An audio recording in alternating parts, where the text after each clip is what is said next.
Hello YouTube, welcome back to the channel. Hopefully you are doing well. We are here with the favorite video of the week. It is our trade targets and trade out most trade talk, whatever you want to call it, video. If you've been enjoying the videos this season, make sure you smash a thumbs up on the video and let's get straight into it. What I'm loving already is how many of these icon dots are next to the most traded in players this week for me. So we're going to kick it off here with a Lockie Whitfield.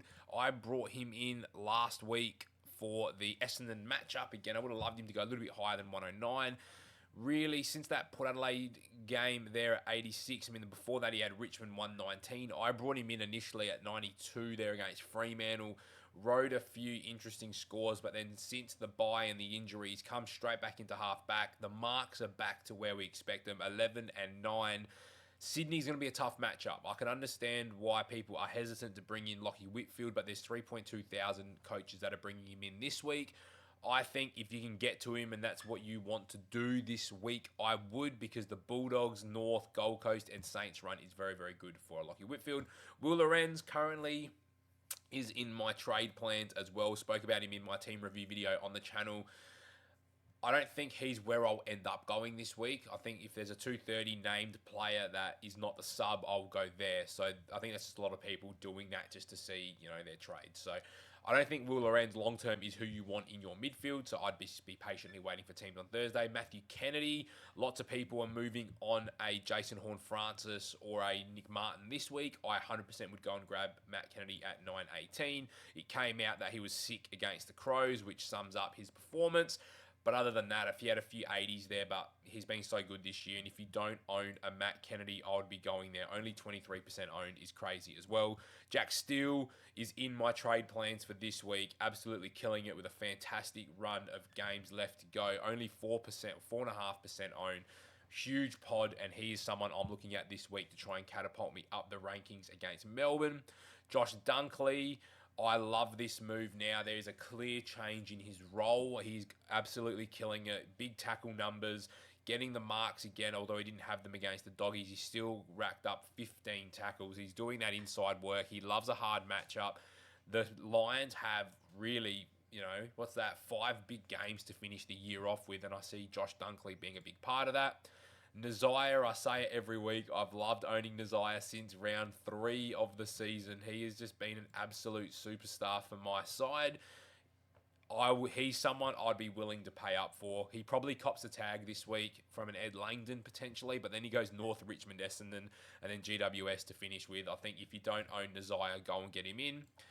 Bryn Teakle, I'm not a huge fan of this move at 446. I don't know who you're selling to bring him in. He's only going to be in the team for probably 2 more weeks anyway. If he's sitting on your bench to make some cash, I don't mind it, but I wouldn't be going there personally. Same with an Ashton Moira. I think, yes, he's going to be playing for Carlton, but again, he's kicked 4 goals and got to a 67. I think there's better options that are cheaper at this point of the season. 309 is not a cheap investment. Marcus Bontempelli with Essendon this week. Buy. 1.064 million.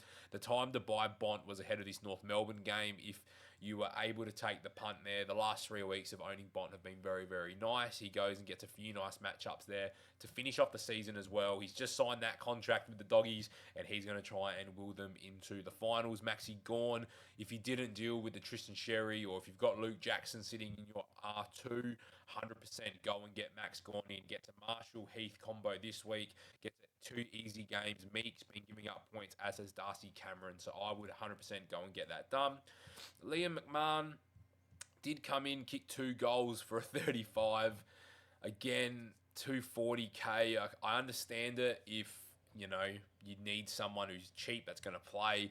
I don't mind it as a bench play. Harley Reid, lots of people. What do we got there? 1,100 people getting onto Harley Reid. The last 5 weeks, he's actually been really, really solid.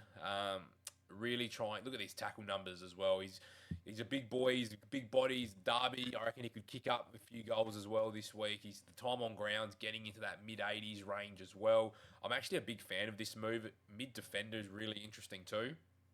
But I'm not going there this week. But I can definitely understand why people are going Harley Reid. So I don't mind that move whatsoever for Harley Reid. Max Heath, I wouldn't be going there now. He's played a couple games, obviously, but 285k. I think we're going to get better 230k options this week. Brody Grundy, fantastic option. Nick Dacos, fantastic option.